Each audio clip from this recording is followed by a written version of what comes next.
নমস্কার, আশা করি সকলে ভালো আছেন।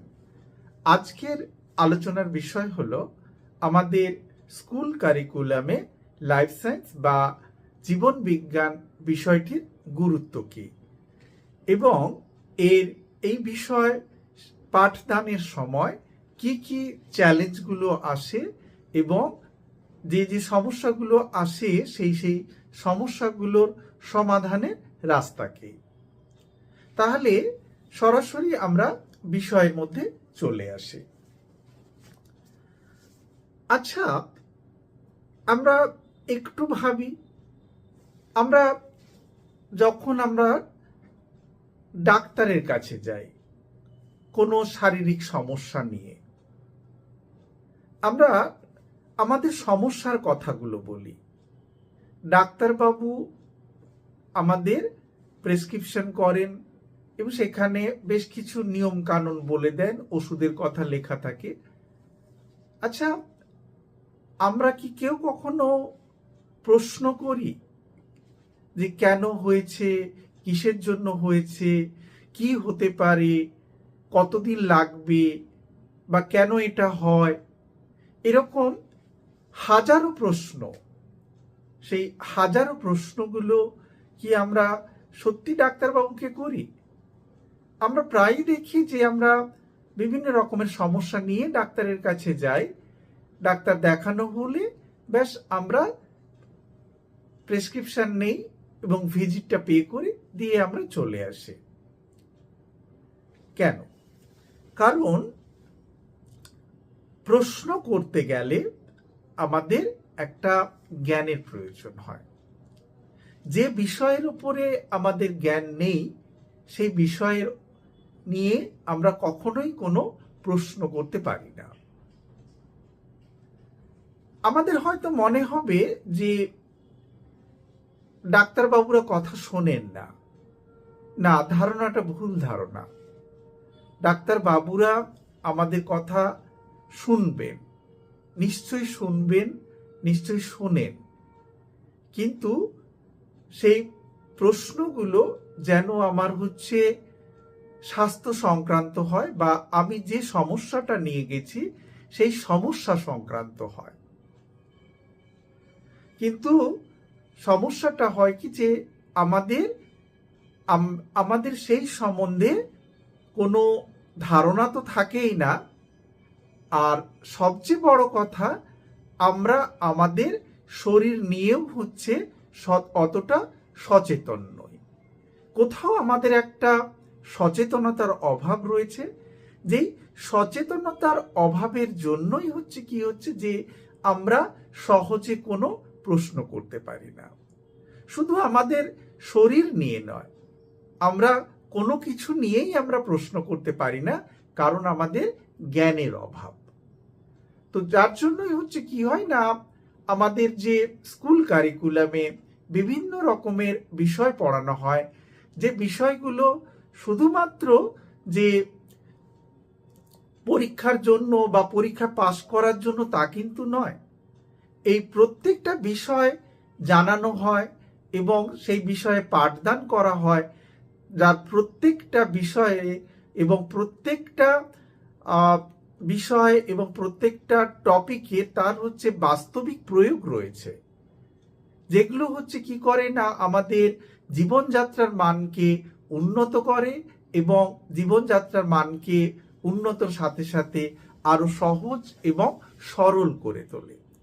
আমাদের জ্ঞান কোনো জটিল অবস্থাকে, সেই জটিল অবস্থাটাকে আরো সহজ এবং সরল করে তোলে, কোনো সমস্যাকে চিনতে শেখায় এবং সেই সমস্যা চিনে তার সমাধানের রাস্তা শেখায়। তো যার জন্যই আমাদের স্কুল শিক্ষায় বিভিন্ন রকমের বিষয় রয়েছে। ঠিক আজকের যে বিষয়, সেই বিষয়টির নাম হলো জীবন বিজ্ঞান বা লাইফ সায়েন্স, বা অনেকে এটাকে বায়োলজিক্যাল সায়েন্সও বলে থাকেন। কিন্তু আমাদের যারা ওয়েস্ট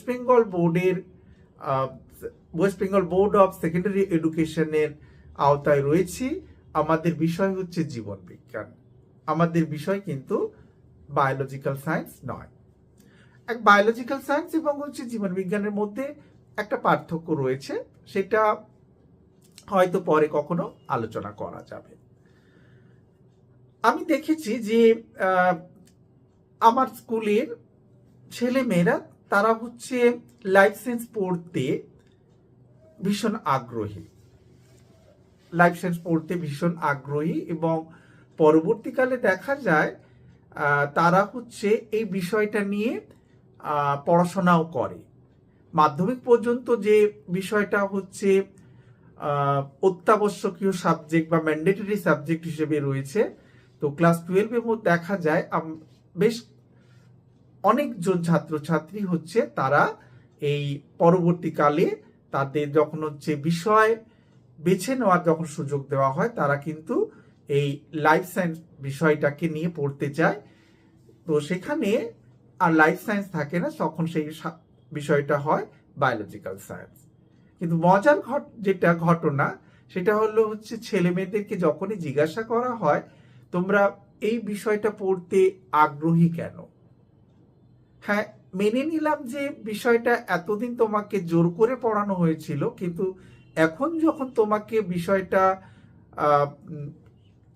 সব বিষয় বাছার যখন সুযোগ দেওয়া রয়েছে, তাহলে সেখানে তুমি এই বায়োলজিটাকে বাছলে কেন?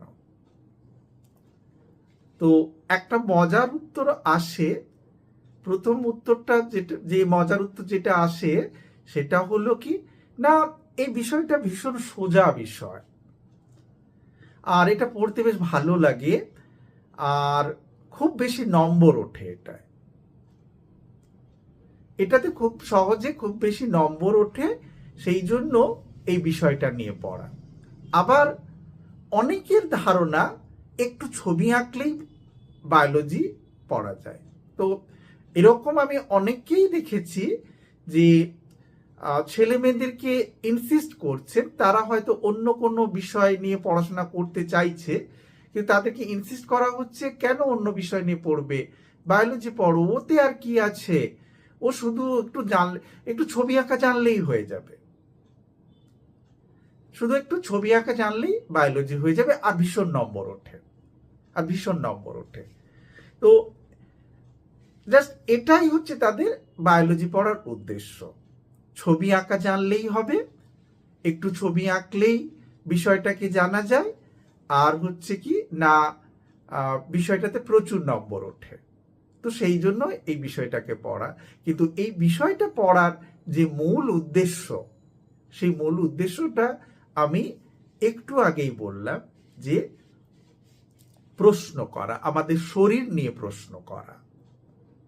শরীরটা আমার শরীর নিয়ে যেন কেউ কখনো কোনো এক্সপেরিমেন্ট না করতে পারে। আচ্ছা এটা হয়নি, আচ্ছা এটা করুন, আচ্ছা এটা হলো না, আচ্ছা ঠিক আছে এটা করে দেখতে হবে, ও এটা কাজ করলো না, আচ্ছা ঠিক আছে এটা কাজ করুন। যেমন আগের কয়েকটা রিলে আমি যেটা হচ্ছে বলেছি যে আমাদের ডাক্তারবাবুর কাছে গেলেই হচ্ছে অ্যান্টিবায়োটিক্সের একটা তো গল্প রয়েছে। তো যখন কেউ জিজ্ঞাসা করে যে ডাক্তারবাবু আপনি তো বলছেন এটা ভাইরাল ফিভার, তাহলে আমাকে অ্যান্টিবায়োটিক দিচ্ছেন কেন? এই প্রশ্নটা কি আমরা কখনো করেছি? যে আমরা তো বইয়ে পড়েছি যে যারা বিশেষ করে লাইফ সায়েন্স নয়, যারা ক্লাস 12-এ যারা বায়োলজি পড়ে, সেখানে কিন্তু বলাই আছে যে ভাইরাসের যে স্যালিয়েন্ট ফিচার্স রয়েছে, সেই স্যালিয়েন্ট ফিচার্সে কিন্তু বলাই আছে যে ভাইরাস হচ্ছে অ্যান্টিবায়োটিকে রেসপন্স করে না। তাহলে কোথাও না কোথাও তো আমার শরীর নিয়ে এক্সপেরিমেন্ট হচ্ছে, তাহলে এটা আমি হতে দিচ্ছি কেন? আমাদের যে জ্ঞান, আমাদের সেই জ্ঞানের সঠিক জায়গায় প্রয়োগ করতে পারছে না। তার মানে কি শিক্ষিত হয়েও আমরা হচ্ছে অশিক্ষিত হয়ে থেকে গেলাম।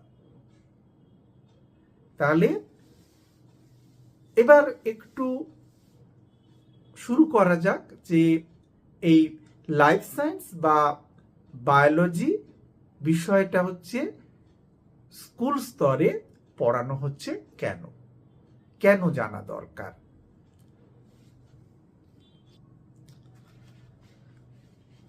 Understanding the living world. শিক্ষার্থীদের উদ্ভিদ, প্রাণী, মানবদেহ, পরিবেশ, জীববৈচিত্র্য সম্পর্কে পাঠদান করা হয় এবং জ্ঞান দেওয়া হয়। লাইফ সায়েন্সের পাঠদান দ্যাট প্রমোট সায়েন্টিফিক থিঙ্কিং, পর্যবেক্ষণ, বিশ্লেষণ এবং সমস্যা সমাধানের ক্ষমতা গড়ে তোলে। জীবনবিজ্ঞান পাঠদানের মাধ্যমে হেলথ অ্যান্ড হাইজিন এডুকেশন পাওয়া যায়, যা পুষ্টি, রোগ, মানবদেহের কাজ এবং ব্যক্তিগত যত্ন সম্পর্কে সচেতন হওয়া যায়। জীবনবিজ্ঞান পাঠদানের মাধ্যমে এনভায়রনমেন্টাল রেসপন্সিবিলিটি গড়ে ওঠে। এখানে জীবনবিজ্ঞান পাঠের মাধ্যমে জলবায়ুর পরিবর্তন, জীববৈচিত্র্য এবং পরিবেশের স্থিতিশীলতা সম্বন্ধে সচেতনতা বাড়ানো হয়। এছাড়াও জীবনবিজ্ঞান পাঠের আরেকটা গুরুত্বপূর্ণ লক্ষ্য হলো যে কেরিয়ার ফাউন্ডেশনে যে সমস্ত শিক্ষার্থীরা এই বিষয়ে আগ্রহী হয় তাদের biology, medicine, agriculture, biotechnology, environmental সায়েন্সে কেরিয়ার গড়ে তোলার জন্য তাদেরকে তৈরি করা হয়। Health education begins here. এখান থেকে শুরু হয় স্বাস্থ্য এবং রোগ প্রতিরোধের বেসিক নলেজ। জীবনবিজ্ঞান শিক্ষার মাধ্যমে পরিবেশের প্রতি দায়িত্ব এবং কর্তব্য সম্বন্ধে সচেতনতা জন্মায়, যা একজন মানুষকে একজন দায়িত্বশীল সুনাগরিক হয়ে উঠতে সাহায্য করে। বাস্তব জীবনের সাথে জীবনবিজ্ঞান ভীষণভাবে জড়িয়ে আছে। জীবনবিজ্ঞানের জ্ঞান দিয়েই আমরা বিভিন্ন রকমের ঘটনা বা যেগুলো আমাদের বাস্তব জীবনের সঙ্গে জড়িয়ে আছে সেই ঘটনাগুলোকে আমরা খুব সহজে জানতে পারি এবং সমস্যাগুলোকে চিনতে পারি এবং তার সঙ্গে সঙ্গে সেগুলোকে সঠিকভাবে আমরা বিশ্লেষণ করতে পারি। সে ঘটনাগুলো কীরকম না, সে ঘটনাগুলো হতে পারে ডাইজেশন, হতে পারে সে ঘটনা পলিউশন, হতে পারে সে ঘটনা কোনো ডিজিজ হতে পারে, সে ঘটনা কোনো ইমিউনিটি রিলেটেডও হতে পারে। জীবন সম্পর্কে জানার আগ্রহ বাড়ে এবং বৈজ্ঞানিক অনুসন্ধান গড়ে তুলতে সাহায্য করে। আর এই বিষয়ের জ্ঞান সমস্যা চিনে সমস্যার সমাধানের রাস্তা বের করতে সাহায্য করে। তাহলে আমরা দেখলাম যে জীবন বিজ্ঞান বিষয় পড়ার গুরুত্ব এবং লক্ষ্য কি। এখানে যেরকম নিজেকে জানা, পরিবেশকে জানা, বিভিন্ন রকমের সমস্যাকে চেনা এবং সেই সমস্যাগুলোর সঠিক বিশ্লেষণ করা এবং সেগুলো বিশ্লেষণ করে সেটার সঠিক সমাধানে আসা, এগুলোও যেমন রয়েছে। তো এর পাশাপাশি যেটা দেখা যায় যে আমাদের বিদ্যালয় স্তরে যে বিভিন্ন রকমের সমস্যা রয়েছে, মূলত কিসের সমস্যা, আমরা যখন লাইফ সায়েন্সের যে লেসন যখন ডেলিভার করি, সেই লাইফ সায়েন্সের লেসন ডেলিভার করার সময় আমাদের বিভিন্ন রকমের সমস্যার সম্মুখীন হতে হয়।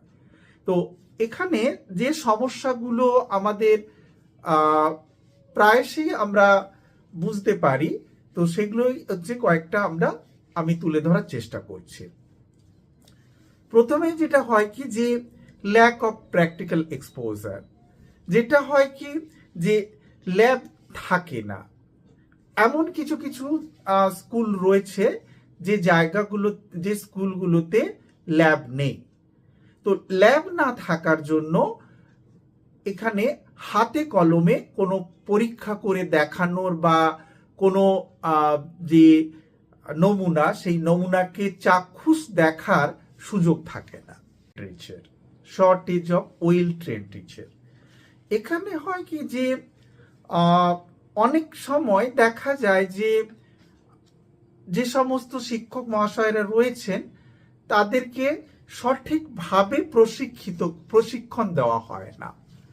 সঠিকভাবে প্রশিক্ষণ না দেওয়ার জন্য কি হয় যে বিষয়বস্তুর গুরুত্ব না বুঝে সেখানে কি হয় না, বিষয়বস্তুর গুরুত্ব না বুঝে বিষয়বস্তুকে উপস্থাপনা করা হয়। তো এতে করে কি হয় না হচ্ছে সময় নষ্ট হয় এবং যে উদ্দেশ্য নিয়ে হচ্ছে বিষয়বস্তু উপস্থাপনা করার কথা সেটা ফলপ্রসূ হয় না। আর হচ্ছে কি যে রুরাল এরিয়াগুলোতে এবং বেশিরভাগ যে সরকারি স্কুলগুলোতে রয়েছে সেই সমস্ত সরকারি স্কুলগুলোতে ইনফ্রাস্ট্রাকচারের একটা তো অভাব রয়েছে, যেখানে হচ্ছে কি যে প্রয়োজনীয় যন্ত্রপাতি থাকে না, পর্যাপ্ত স্পেসিমেন থাকে না। তো যার জন্য হয় কি যে পড়ানোর সাথে সাথে যে সেই যে বিষয়টার একটা যে বাস্তব রূপ রয়েছে সেটাকে দেখানো সম্ভব হয় না। তো এখান থেকে হয় কি যে ছেলে মেয়েদের কাছে এটা ভীষণভাবে একটা একঘেয়েমির ব্যাপার হয়ে দাঁড়ায় এবং শিক্ষাদানটা টোটালটাই হচ্ছে থিওরির ওপরে নির্ভর হয়ে থাকে, যেখানে হচ্ছে বিজ্ঞান শেখার মজাটা হচ্ছে যেখানে যে বিজ্ঞান শেখার সাথে সাথে হাতে নাতে শেখা। যেটা থিওরি পড়লাম সেই থিওরির সাথে সাথে যদি সেটা হাতে নাতে করার সুযোগ পাই, তার যদি প্র্যাকটিক্যাল এক্সপোজার হয়ে থাকে তাহলে যে কোনো বিষয়কে খুব সহজে আয়ত্ত করে নেওয়া যায়। কিন্তু এখানে যেহেতু হচ্ছে ইনফ্রাস্ট্রাকচার ঠিক নেই এবং যন্ত্রপাতির একটা বিশেষ অভাব রয়েছে, যার জন্য কিন্তু একটা সমস্যার কারণ হয়ে দাঁড়ায়। আরো একটা কি না, সিলেবাসটাকে যে অনেকগুলো পার্টে ভাগ করা হয়েছে, যেটা হচ্ছে আমরা দেখি যে ক্লাস 5 থেকে ক্লাস 8 পর্যন্ত টোটাল 3টে ইউনিট থাকে এবং ক্লাস 9-10-এ তো আমরা জানি যে ফার্স্ট ইউনিট, সেকেন্ড ইউনিট, তারপরে আবার একটা 100 নাম্বারের এক্সাম থাকে, ক্লাস 10-এর একটা সিলেকশন টেস্ট থাকে 100 মার্কসের, এটা তো থাকে। তো যেটা হচ্ছে যে এই যে ফার্স্ট, সেকেন্ড এবং থার্ড ইউনিটের বিশেষ করে আমি ক্লাস 8 পর্যন্ত ক্লাস এর কথা বলবো। তো এখানে যে নম্বর এবং সিলেবাস এবং সময়, এই তিনটের মধ্যে একটা ব্যালেন্সের অভাব রয়েছে। যেমন হচ্ছে বলা যেতে পারে যে আমাদের ফার্স্ট ইউনিট যেটা হচ্ছে মিড অফ মার্চ থেকে বা এপ্রিলের ফার্স্ট উইকের মধ্যে, মোস্ট অফ দ্য স্কুলে এখানে হচ্ছে এপ্রিলের ফার্স্ট উইকের মধ্যে কমপ্লিট করতে হয়। তো এখানে জানুয়ারি, ফেব্রুয়ারি, মার্চ 3 মাস সময় পাওয়া যায়, তার জন্য একটা যে নাম্বারটা অ্যালট করা থাকে। তো দেখা যায় এবং সিলেবাস যতটা থাকে সিলেবাস অনেকটাই কম থাকে, যার ফলে সেটা কভার হয়ে যায়। কিন্তু এরপরে যে সেকেন্ড ইউনিটটা থাকে সেখানে মার্কসটাও অনেকটা বেশি থাকে এবং তুলনামূলকভাবে সিলেবাসটাও অনেকটা বেশি থাকে। তো এখানে যে সমস্যাটা হয় যে আমাদের ওয়েস্ট বেঙ্গলে যে সমস্যাটা আমরা দেখতে পাচ্ছি যে এই এপ্রিল, মে, জুন এই 3 মাস এত বেশি গরম থাকে, সেই গরমের কারণে হচ্ছে কি হয় না ছুটি থাকে, অনেক দিন ছুটি থাকে এবং তাতে করে কি হয় যে অল্প সময়ের মধ্যে সিলেবাসটাকে শেষ করতে হয় এবং সেই সিলেবাসটা যে শেষ করা হয় সেটা কোনো রকমে ওই নাকে মুখে গুঁজে দেওয়ার মতন অবস্থায়। তো কেন যে অ্যাকচুয়ালি এখানে যেটা হয় যে সময়টা অনেক থাকে, এপ্রিল, মে, জুন, জুলাই, আগস্টে পরীক্ষা হচ্ছে, সময়টা অনেক, কিন্তু সমস্যাটা হলো হচ্ছে গরমে। এবং পশ্চিমবঙ্গের যে বিশেষত দক্ষিণবঙ্গের জেলাগুলোতে যে গরম যেভাবে বাড়ছে, তো যে একটা যে শিডিউল টাইম থাকে, যে গরমের ছুটি এই 15 দিন বা 20 দিন থাকবে এবং সেই অনুযায়ী সিলেবাসটা তৈরি করা হয়, মানে যে সময়টা দেওয়া থাকে সেই সময়টা হচ্ছে সিলেবাস শেষ করার জন্য এনাফ। কিন্তু সমস্যাটা অন্য জায়গায়। সমস্যাটা হলো যে এই রকম পরিস্থিতিতে ক্লাস চালানো সম্ভব হয় না। ফলে কি হয় যে অনেক সময় দেখা যায় এপ্রিল থেকে ছুটি পড়ে যায়, বা যে সময় স্কুল খোলার কথা সেটা না খুলে আরো অনেকটা পিছিয়ে গেল। তো যার জন্য হচ্ছে কি সময়টা হচ্ছে কমে যায়, সেটা হয়তো ইচ্ছে থাকলেও উপায় থাকে না। তো যদি এটাকে নিয়ে যদি ভাবা হয় যে এইরকম একটা পরিস্থিতির জন্য সিলেবাস কভার করা যায় না, তো তার জন্য ওই সিলেবাসটাকে যদি কমিয়ে বা প্রথমের দিকের আবহাওয়া ভালো থাকে ওই সময়টায় যদি টিচিং লার্নিং ডেটাকে যদি এমনি বেশি থাকে, ওই সময় যদি সিলেবাসটা যদি আরেকটু বেশি বা ওই সময় পরীক্ষাটা যদি বেশি করে রাখা হয় তাহলে মনে হয় ভালো হয়। আর রয়েছে কি যে স্টুডেন্ট টিচার রেশিও, যেটা হচ্ছে আমি আমার স্কুলে যেটা ভীষণভাবে ফেস করি, যে একটু স্টুডেন্টের প্রেশার রয়েছে। তো সেই স্টুডেন্ট প্রেশারের জন্য এখানে হয় কি যে ছেলে মেয়েদেরকে পার্সোনাল কেয়ার দেওয়া সম্ভব হয় না, হোমওয়ার্ক চেক করার সুযোগ থাকে না, তাদেরকে একমাত্র ইভালুয়েট করার সুযোগ হয় ইউনিট টেস্টগুলোতে। আর এখানে আরো একটা যেটা সমস্যা আমি বিশেষ করে ফিল করি, যে কোনো কিছু লিখতে দেওয়ার জন্য তাদের যে ন্যূনতম যে জায়গা দরকার, সেই ন্যূনতম জায়গাটা হচ্ছে আমরা দিতে পারি না আর কি। কারণ একটা মানে ছাত্রছাত্রীদের সংখ্যা এতটাই বেশি, মাঝে মাঝে এক একটা বেঞ্চে 6 থেকে 7 জনকে বসতে হয়। তো যেখানে হচ্ছে 4 জন বসলে ভালো হয়, হাত পা ছড়িয়ে বসা যায়।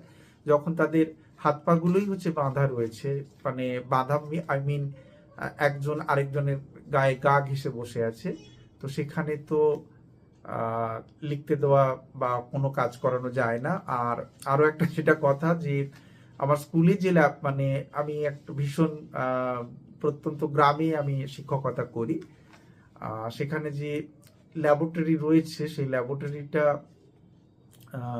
একেবারে বেসিক কিছু জিনিসপত্র রয়েছে আর কি। তো এখনকার সিলেবাস অনুযায়ী যে যে স্পেসিমেনগুলো থাকার কথা সেগুলো নেই ওখানে। তো এই যে সমস্যাগুলো তো রয়েছে, তাহলে কি করতে হবে, তার এই যে সমস্যা যখন রয়েছে তার সমাধানও আমাদেরকে বের করতে হবে। কারণ শিক্ষার্থীদেরকে তো কোনোভাবেই হচ্ছে শিক্ষা থেকে বঞ্চিত করা যাবে না। কারণ হচ্ছে আমি যেটা বুঝি যে শিক্ষার্থীদেরকে শিক্ষা থেকে বঞ্চিত করলে তাহলে একটা জেনারেশন আফটার জেনারেশন তারা হচ্ছে অশিক্ষিত হবে, এবং একটা সময় আসবে যে সময়টা হচ্ছে আমাদেরকে ওদের ওপরে নির্ভর করতে হবে। তো আমি নিশ্চয়ই চাইবো না যে আমার ভবিষ্যৎ একটা অশিক্ষিত প্রজন্মের হাতে পড়ুক। তো সেই জন্য আমার নিজের তাগিদেই হচ্ছে তাদেরকে শিক্ষাদান করা প্রয়োজন। তো যে যে সমস্যাগুলো রয়েছে সেই সমস্যাগুলোর সমাধান করার কি কি রাস্তা হতে পারে, যদি এখানে যেটুকু আছে আমার ল্যাবের যে ইনফ্রাস্ট্রাকচার যা আছে সেই ল্যাব ইনফ্রাস্ট্রাকচারে যদি আমরা একটু যদি সেই ছেলে মেয়েদেরকে দেখানোর ব্যবস্থা করি তাহলে ওরা একটু উৎসাহী হবে। যদি একটা মাইক্রোস্কোপ দেখালাম, যে মাইক্রোস্কোপে যে ওরা জেনেছে যে ছোট জিনিসকে অনেক বড় করে দেখা যায়, ঠিক আছে, ওই একটা স্লাইড দেখা হলো, স্লাইডটাকে শো করালাম, দেখতে পাচ্ছ কিছু? কিছু দেখতে পাচ্ছে না। যখন ওটাকে মাইক্রোস্কোপে ফিক্সড করা হলো, তাহলে দেখো এখানটায় দেখি ওদের এই যে দেখলো যে একটা সেল সম্বন্ধে পড়েছে, আর সেল চোখে দেখলো, অ্যামিবা চোখে দেখা যায় না, প্যারামেসিয়াম চোখে দেখা যায় না, তো পড়েছে যে এইরকম দেখতে। এবং ওই প্যারামেসিয়ামের স্লাইডটা যখন দেওয়া হয়, আমার কাছে আমার স্কুলে একটা স্লাইড আছে যেটা হচ্ছে এরকম বেশ কালারফুল স্লাইডটা, বেশ কিছু প্যারামেসিয়ামস রয়েছে, একটা ভায়োলেট কালারের, একটা গ্রিন কালারের, বেশ কিছু হচ্ছে ম্যাজেন্ডা, এরকম মানে স্লাইডের উপর মানে ভীষণ ভালোভাবে প্রচুর রয়েছে। এবং ওদের ওই যে যেটা বইয়ে পড়েছে সেটা চোখে দেখতে পাচ্ছে, মানে সেই যে কতটা যে আনন্দ পেয়েছে ওরা, এবং বিষয়টার প্রতি যে ওরা কতটা আগ্রহী হলো, সেটা ওদের মুখ দেখেই হচ্ছে আমরা বুঝতে পারি। আর রয়েছে কি যে আমাদের কোনো লেসনকে ডেলিভার করার আগে তার এইমস অ্যান্ড অবজেক্টিভ তো জানতেই হবে আর কি, তবেই কিনা হচ্ছে সেটা ছেলে মেয়েদের কাজে লাগবে এবং তারা বিষয়ের গভীরতায় বুঝতে পারবে বা বিষয়টা নিয়ে তারা এগোতে চাইবে বা বিষয়টাকে তারা বিশ্লেষণ করতে পারবে। আর যেটা রয়েছে যে স্টুডেন্টদেরকে এনগেজ রাখা, শুধু যে এনগেজ রাখা যে পরীক্ষা বা খাতায় লিখতে দেওয়া এটা নয়। তো এখানে যেটা হয় কি যে আমরা বিভিন্ন পড়াতে পড়াতে বিভিন্ন রকমের টপিক আসে, সেই টপিকগুলোকে যদি আমরা প্রজেক্ট ওয়ার্ক দেই, তো যদি হচ্ছে প্রজেক্ট ওয়ার্ক হচ্ছে একটা সময়ে আমাদের হয়ে যায়, ওরা ভীষণভাবে টুকতে ভালোবাসে, কেউ একজন লিখলো বা এখন হচ্ছে বিভিন্ন রকমের পাবলিশার্স আছে, তারা হচ্ছে সুন্দরভাবে রেডিমেড জিনিসপত্রগুলো দিয়ে দেয়, মানে ছেলে মেয়েদের যে চিন্তা ভাবনা করার যে জায়গাটাকে, সেই জায়গাটাকেও তারা হচ্ছে বন্ধ করে দিয়েছে। যেখানে প্রজেক্ট হচ্ছে ছেলে মেয়েদের একটা ইন্ডিপেন্ডেন্ট থিঙ্কিং এর জায়গা, সেই জায়গাটাকে এরা ধীরে ধীরে বন্ধ করছে। ফলে কি হচ্ছে, ওরা টুকছে না। যদি আমরা হচ্ছে এরকম কিছু টপিক দিয়ে দেই যেগুলো ওই সমস্ত যে বইগুলো রয়েছে সেই বইগুলোতে নেই, তাহলে ওরা অন্তত কিছু বই পড়বে, কিছু বই পড়ে ওরা হচ্ছে বাইরে থেকে বিভিন্ন রকমের স্পেসিমেন কালেক্ট করবে বা বিভিন্ন রকমের ডাটা কালেক্ট করবে। তাতে হবে কি যে ওদের এনগেজমেন্ট বাড়বে, যে বইয়ে যে সমস্যাগুলো পড়েছে বা যে বইয়ে যেগুলো পড়েছে, যে থিওরি যেগুলো, সেগুলো যে সত্যিই যে বাস্তবে এই ধরনের সমস্যাগুলো হয়। যেমন বলা যায় যে দূষিত জল থেকে বিভিন্ন রকমের ডিজিজ হয়, ঠিক আছে, একটা কমিউনিটিতে ওদেরকে ছেড়ে দেওয়া হলো, সেই কমিউনিটিতে ছেড়ে দিয়ে তাদের যদি হিস্ট্রি নিতে থাকে, তাহলে হিস্ট্রি নিলে তারা বুঝতে পারবে যে হচ্ছে যে কি কি হচ্ছে কি কি হচ্ছে না, বা তাদের যে নিউট্রিশনাল যে এগুলো রয়েছে, ইমিউনাইজেশন, বিভিন্ন রকমের ইস্যুস রয়েছে। তো এই হচ্ছে আজকের বিষয়। তো আজকের বিষয়ের যেটা হচ্ছে, আমি যেটা আমার ছেলে মেয়েদেরকে সবসময় বলি যে you need to know your body, you have to love your body. তুমি তোমার শরীর খারাপ হচ্ছে বা তুমি কিভাবে ভালো থাকবে, তো সেই ভালো থাকার জন্য তোমাকে লাইফ সায়েন্স জানতে হবে। কারণ হচ্ছে যে কোনো কিছুর বা কারোর ভালো করতে গেলে তা আগে তাহলে তাকে জানতে হবে। আমি যদি আমাকে যদি না জানি, তাহলে আমি আমার ভালো করব কি করে? তো আমাকে জানার একমাত্র রাস্তা হচ্ছে to read the life science. এবং লাইফ সায়েন্স পড়ার সাথে সাথে যেটা হয় যে কি, যে শুধু যে হিউম্যান বায়োলজি যে আমরা জানি তা নয়, আমরা হিউম্যান বায়োলজির সঙ্গে যে মানুষ তো প্রকৃতির একটা জীব, এবং সেই জীব যে প্রত্যক্ষ এবং পরোক্ষভাবে পরিবেশের অন্যান্য জীবের ওপরে যে সে নির্ভর করে রয়েছে, সেটাও জানা যায়। এবং যাতে করে কি হয় না, সে অন্য জীব জন্তুর বা অন্য গাছপালার হচ্ছে যত্ন নিতে শেখে, যখন সে জানছে যে my life is on them, ওরা ভালো থাকলে আমি ভালো থাকব, কারণ আমি ওদের ওপরে কোনো না কোনো ভাবে নির্ভর করে রয়েছে। আর একটা কথা যেটা আমি প্রথমে বলেছি, আবার সেটা রিপিট করছি, সেটা হলো কি যে don't allow anybody to experiment with your body. তোমার শরীরের ওপর কাউকে পরীক্ষা নিরীক্ষা করতে দিও না। তাহলে কি হচ্ছে না, আমি অবশ্যই বলছি তুমি ডাক্তারের কাছে যাবে, তোমার কি হয়েছে না হয়েছে সেটা অবশ্যই তুমি জানবে, কিন্তু সরি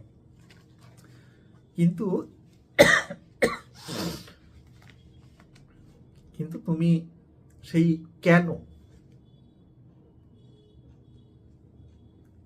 কেনটা তুমি করো, প্রশ্ন করো, এটা কেন? কারণ হচ্ছে শিক্ষা এবং জ্ঞানই তোমাকে প্রশ্ন করতে শেখাবে এবং তোমাকে ভালো রাখতে শেখাবে। তাহলে এই পর্যন্ত, প্রত্যেকে ভালো থাকুন, প্রত্যেকে ভালো থেকো, আবার দেখা হবে।